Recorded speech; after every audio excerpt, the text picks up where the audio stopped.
भगवत गीता है तो बोल रहे हैं ना, हम बोल सकते हैं, हम खराटा ले सकते हैं केवल, और वो खराटा जिसको डिस्टर्ब करेगा, ठीक है। और भगवान के द्वारा जो वेद प्रकट करे गए हैं वो हमारे डेली लाइफ का मैनुअल है। और यहाँ रहने के बावजूद हमको वहाँ का एड्रेस पता चल रहा है, कैसे जाना है, सब कुछ बताते थे, केवल श्वास से प्रकट करते हैं, ठीक है। अपनी प्रत्येक इंद्रिय के द्वारा अन्य समस्त इंद्रियों के कार्य संपन्न कर सकते हैं। भगवान कान से खा सकते हैं, मुंह से देख सकते हैं, ठीक है, और श्वास से प्रकट कर सकते हैं, वेद सब कुछ कर सकते हैं। दूसरे शब्दों में भगवान अपने निश्वास के द्वारा बोल सकते हैं और वे अपने नेत्रों से गर्भाधान कर सकते हैं। नेत्रों से केवल देखकर गर्भाधान कर सकते हैं। कैसे? जैसे ही सूर्य की किरणें, ठीक है, जैसे ही प्रकाशित होती हैं, ये सारे फूल खिल जाते हैं, सारी पत्तियां जो हैं अपना फूड बनाने का काम करना शुरू कर देती हैं, ठीक है, और जो बीज सोया हुआ होता है, ठीक, उसके अंदर जो एक जीव है, पौधा है, वो जाग जाता है। ये सारा कुछ कैसे? केवल नेत्र से देख करके भगवान पूरे को गर्भाधान कर देते हैं, उसके गर्भ में प्राण आ जाते हैं और वो जीवित हो जाता है केवल देखने मात्र से। और इसका बहुत सुंदर उदाहरण है कि जो मछली है वो अपने अंडों में से जो बच्चे हैच होते हैं उसके, वो केवल देख करके मछली अंडे देती है और उनको देखती है, उसमें से अंडों से जो छोटी छोटी मछलियां निकलने लगती हैं। और जो कछुआ है वो केवल सोच करके वो अंडे जो है दूर जा करके बालू के नीचे छुपा के आता है और खुद चला जाता है दूर, कभी पानी में रहता है, कभी लैंड में रहता है, और उसके बारे में केवल सोचता है, और वहां से उसके छोटे छोटे कछुए के बच्चे अंडे में से निकल आते हैं। और जो पक्षी है वो केवल अंडों के ऊपर बैठ के टच करके। तो भौतिक संसार में भी अगर भगवान ने ये क्वालिटी दे रखा है, मछली हमेशा पानी में रहती, हम रह सकते हैं? नहीं रह सकते। पानी के बाहर निकालते तो वो मर जाती, हमको अगर पानी में डाल दिया जाए तो हम मर जाएंगे। तो भगवान ने अलग अलग क्वालिटीज दे रखी है सबको, और भगवान के पास सारी क्वालिटीज है। जो कुछ हमारे पास है वो सब भगवान के पास पूर्ण मात्रा में है, हमको छोटी छोटी मात्रा में दिया है, ठीक है। तो भगवान क्या है? सर्वशक्तिमान। वस्तुतः कहा जाता है कि उन्होंने प्रकृति पर दृष्टिपात मतलब केवल देखकर दृष्टिपात किया और समस्त जीवों को गर्भस्थ कर दिया, समस्त जीवों को, ठीक है। सबके अंदर छोटे छोटे बच्चे आ गए, फिर उनका जन्म हुआ, फिर वो बड़े होने लगे, पूरी साइकिल चलने लगी है केवल दृष्टिपात करके, केवल देखकर, ठीक है। इस तरह प्रकृति के गर्भ में बद्ध जीवों को प्रविष्ट करने के पश्चात उन्होंने उन्हें वैदिक ज्ञान के रूप में आदेश दिया, जिससे वे भगवत धाम वापस जा सके। तो Bhagavad Gita is the manual for us, कि हम जो यहाँ पे आ करके, ठीक है, जन्म मृत्यु का दुख झेल रहे हैं, इससे हमको बाहर निकालने का रास्ता, जैसे भूल भुलैया में गाइड होता है, ठीक है, गाइड हमको बताता है ऐसे चलो, और हमको फटाफट निकाल के बाहर आ जाता है, घुमा भी देता है, एंजॉय भी कर लेते हैं हम, और टाइम से बाहर आ जाते हैं, ठीक है। उसी तरीके से हम यहाँ पे आए हैं क्योंकि हमने कुछ मिस्टेक करी तभी हम यहाँ पे आए, लेकिन है तो हम उनके बच्चे। अब वो हमको चाहते हैं कि हम उनकी आज्ञा का पालन करके और वापस अपने परमानेंट घर में पहुँच जाए। किराए के घर में रहने में मज़ा आता है? नहीं। हर 11 महीने पे क्या होता है, मकान मालिक आके कहता है घर खाली करिए या किराया बढ़ाइए, घर खाली करो या किराया, हमेशा टेंशन होती रहती है। अब भैया 10वां महीना आ गया है, आने वाले हैं, या तो पैसा बढ़ाएंगे या तो उनको कहेंगे आप दूसरी जगह कहीं और देख लीजिए। कब तक हम लोग घर बदलते रहेंगे? कभी तो वापस जाना चाहिए ना अपने घर में। अपने घर में जाने में कितना आनंद मिलता है, ठीक है, और वहाँ से इसको कोई नहीं निकालेगा, भगवान के साथ रहेंगे, ठीक। आगे हमें यह सदैव स्मरण का मतलब क्या है? याद रखना। सदैव ये स्मरण रखना चाहिए कि प्रकृति में सारे बद्ध जीव भौतिक भोग के लिए इच्छुक रहते हैं। याद रखना चाहिए कि हमको यहाँ पे जो हम आए हुए हैं ना, यहाँ आकर के जब माँ के गर्भ में थे तब तो हाथ जोड़ के हम प्रार्थना कर रहे थे कि भगवान हमको यहाँ से निकाल दो, अंधेरा सा एक जगह है, यहाँ पे मल है, मूत्र है, कितने कीड़े हमको काट रहे हैं। इसीलिए तो बच्चे पेट के अंदर पैर मारते रहते हैं, पैर मारते रहते, छटपटाते रहते हैं, और माँ को लगता है अरे वाह अरे वाह, लेकिन वो बच्चा छटपटा रहा है अंदर। सोचो जरा, प्रभुपाद कहते हैं कि अगर आपको कहा जाए कि आपको बहुत अच्छी पार्टी में लेके जाएंगे, लेकिन उसके पहले 9 घंटे आपको एक अंधेरे कमरे में उल्टा लटका देंगे, जो कमरा मल मूत्र से भरा हुआ हो, रहना चाहोगे क्या? कोई रहना चाहेगा वहां पर? मल मूत्र, वहां पे रक्त है, ठीक है, वहां कोई रहना चाहेगा? हम सब वहां रह के आए, वहीं से आए हैं। अब हम वहां पे जब थे तब तो हमने हाथ जोड़ के प्रार्थना करी कि हमको बाहर निकाल लीजिए, और हम कभी नहीं भूलेंगे। लेकिन बाहर आकर के बस पूरी ये दुनिया देख करके इतने अट्रैक्टेड हो गए, इतने अट्रैक्ट हो गए कि बुद्धि पर पर्दा पड़ गया। जब बुद्धि में पर्दा पड़ गया तो वो मन को कंट्रोल नहीं कर पा रहे। जब मन को नहीं कंट्रोल कर पा रहे तो इंद्रियां चारों तरफ भाग रही हैं। तो हम लोग देख सकते हैं ना, पढ़ने बैठते हैं, ठीक है, तो मोबाइल याद आ जाता है, एक नोटिफिकेशन आ जाता है, फटाक से देखते हैं, ठीक है, डिस्ट्रैक्ट हो गए तुरंत ही तुरंत। सबको मालूम है कि कभी भी ड्राइव करते समय फोन पे बात नहीं करना चाहिए, और हर दूसरा व्यक्ति ऐसे ही दिखता है हर दूसरा व्यक्ति, क्या मालूम नहीं है? अच्छा सामने, अच्छा हम अगर कहें यंग लोगों को तो भी चलो हमने मान लिया कि ये कैसे, इनको ख्याल नहीं है कि घर पे माता पिता है। अरे हमने माताओं को देखा है, सामने बच्चे को स्कूल से लेकर के आ रही हैं, बच्चा सामने खड़ा है और ऐसे बात करते हुए आ रही, अरे बच्चे का ध्यान रखो। अचानक से कोई सामने आ जाएगा, स्कूटर देखोगे, बच्चा देखोगे, मोबाइल क्या ऐसी बात कर रहे हो जो घर में जाके नहीं हो सकती? इतनी इंपॉर्टेंट बात है, साइड में खड़े करो तब बात करो। तो हम यहाँ पे भौतिक दुनिया में आ करके पूरी तरीके से रूल्स को ब्रेक करने लगे, सारे रूल्स को ब्रेक, और फिर पनिशमेंट हम ही को मिल रहा है, ठीक है। अब आगे, किंतु वैदिक आदेश इस प्रकार बनाए गए हैं कि मनुष्य अपनी विकृत इच्छाओं, अब ध्यान से सुनो, विकृत का मतलब है डिस्टॉर्टेड, परवर्टेड, ठीक है। क्यों? इच्छा तो हमारी है, लेकिन इस इच्छा को पूरा हम कैसे करेंगे? इस शरीर के द्वारा। शरीर का पोषण कैसे होता है? जल्दी से बोलो। अन्न कौन हमें देता है? वर्षा। वर्षा किसके ऊपर डिपेंडेंट? यज्ञ पे। यज्ञ पे किस पे डिपेंडेंट? हमारे नियत कर्मों पे डिपेंडेंट है। तो हम डिपेंडेंट है ना, हम अपनी इंडिपेंडेंट इच्छा कैसे रख सकते हैं? सोचने की बात है, सोचने की बात है। लेकिन वही जो इंडिपेंडेंट हमारी इच्छा है उसको कहा गया विकृत, गलत है वो। हमको कृष्ण के अनुसार सारी चीजें हमारे लिए, लेकिन कम से कम बगावत तो नहीं करना चाहिए, रूल्स तो नहीं ब्रेक करना चाहिए। ये कौन सी सभ्यता है? ये कौन सी सभ्यता है? ठीक है, इसीलिए शास्त्र हमको सभ्य बना रहे हैं। तो विकृत इच्छाओं की पूर्ति कर सकता है, और तथाकथित सुख भोग, तथाकथित क्यों कहा जा रहा है? क्योंकि शॉर्ट टाइम के लिए, टेम्पररी है, हमेशा के लिए नहीं मिलता है। अगर हमको रसगुल्ला खाने का मन है, 100 खा पाएंगे?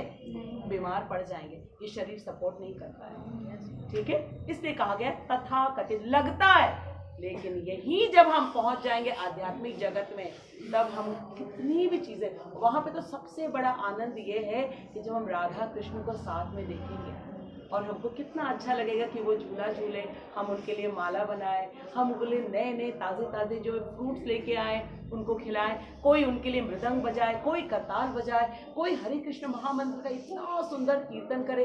तब हम राधा और कृष्ण को प्रसन्न करने के लिए, और वो प्रसन्न तो सब प्रसन्न, जितने ब्रजवासी हैं वो इतने क्यों प्रसन्न रहते?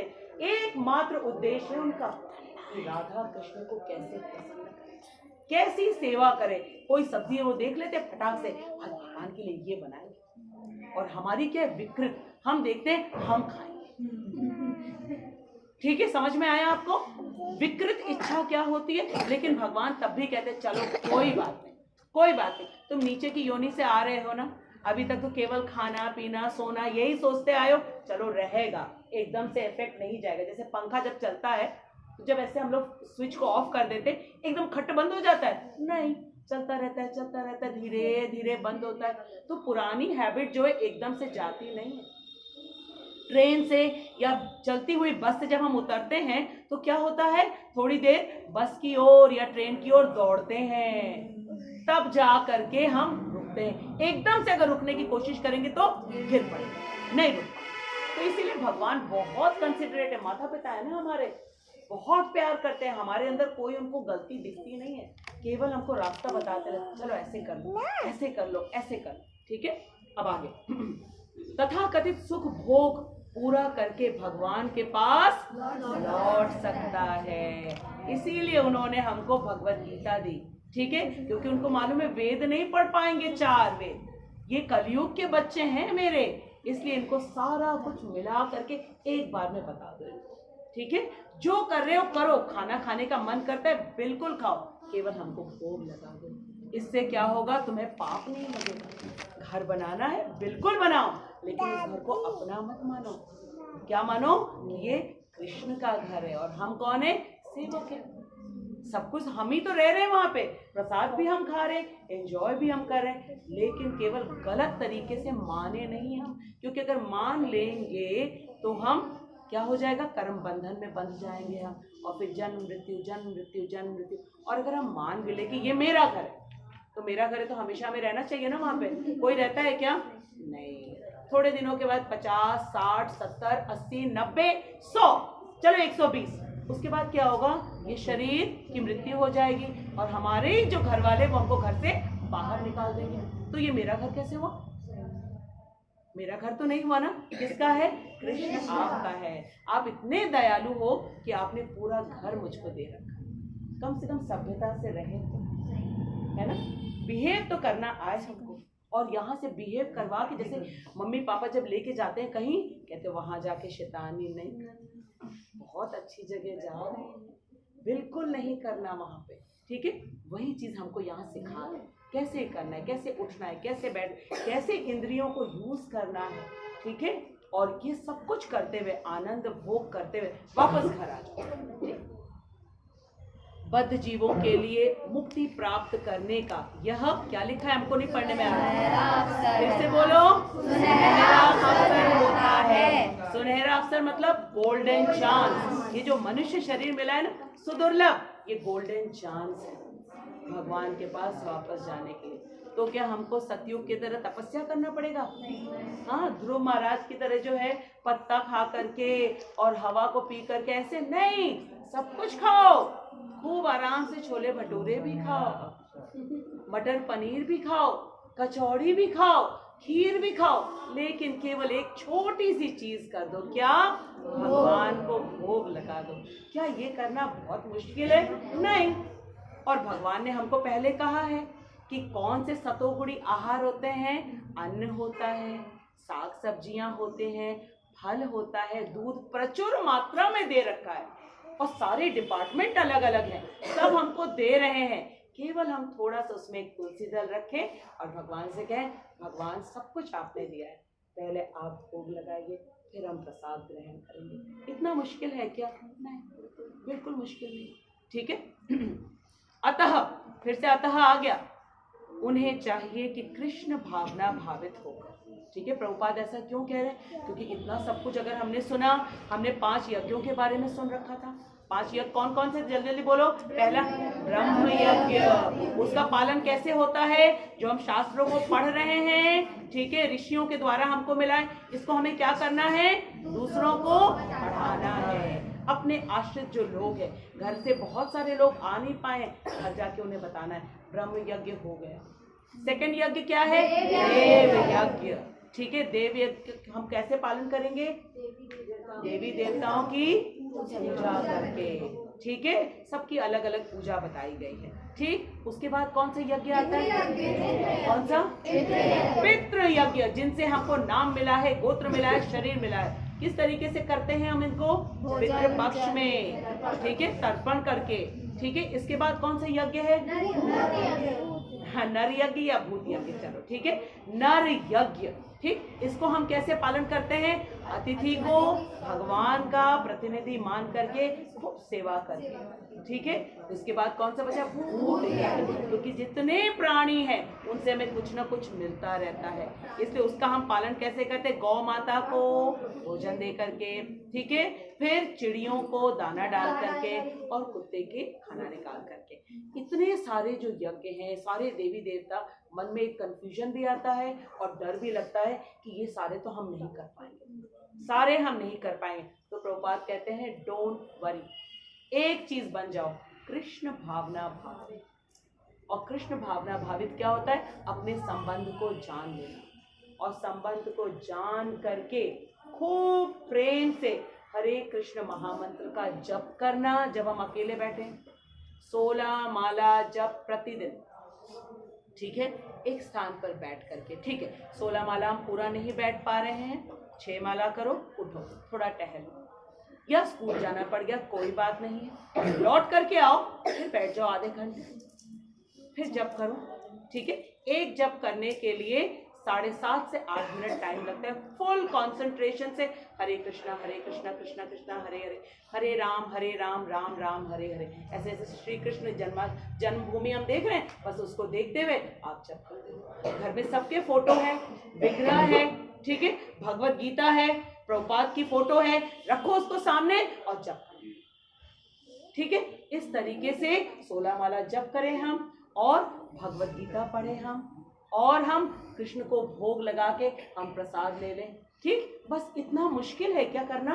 कितना सिंपल, कितना सिंपल। सतयुग में यज्ञ विधि थी, उसके बाद त्रेता में क्या था? सतयुग में तपस्या था और त्रेता में यज्ञ करना, वो भी 64 प्रकार की शुद्ध सामग्री के साथ, ठीक है। उसके बाद द्वापर आया, भगवान की अर्चा विग्रह की सेवा करना, उसमें भी 64 प्रकार के, और प्लस ऐसे ब्राह्मण चाहिए जो वेदों का शुद्ध उच्चारण मंत्रों का कर सके। मिल सकता है क्या? कोई नहीं मिल सकता। कलयुग में सबसे कंसेशन वाला पेपर दिया है, इजी पेपर, वो भी पेपर लीक आउट कर दिया ओपनली, छुपा छुपा के नहीं, भगवत गीता में बता दिया ये कर लो, ये कर लो, ये कर लो, बस ये कर लो, खाना खाओ, कृष्ण को भोग लगा दो। तो कृष्ण भावना भावित होकर के 16 माला जप करें हम, भगवत गीता पढ़े हम, ठीक है। कृष्ण को बस प्रॉमिस कर ले कि कृष्ण को भोग लगाए बनाया, हम जीभ से उतारेंगे नहीं कोई चीज, ठीक है। आगे क्या कहा गया है? उन्हें चाहिए कि कृष्ण भावना भावित होकर यज्ञ विधि का पालन करें, यहाँ तक कि जो वैदिक आदेशों का पालन नहीं करते वे भी कृष्ण भावनामृत के सिद्धांतों को ग्रहण कर सकते हैं। अभी तक जिन्होंने नहीं किया है कोई बात नहीं, आज से करना हम शुरू। कितना हमको जो है कंसेशन मिला हुआ है, हर चीज के लिए परमिशन मिला हुआ है, जिससे वैदिक यज्ञों या कर्मों की पूर्ति हो जाएगी।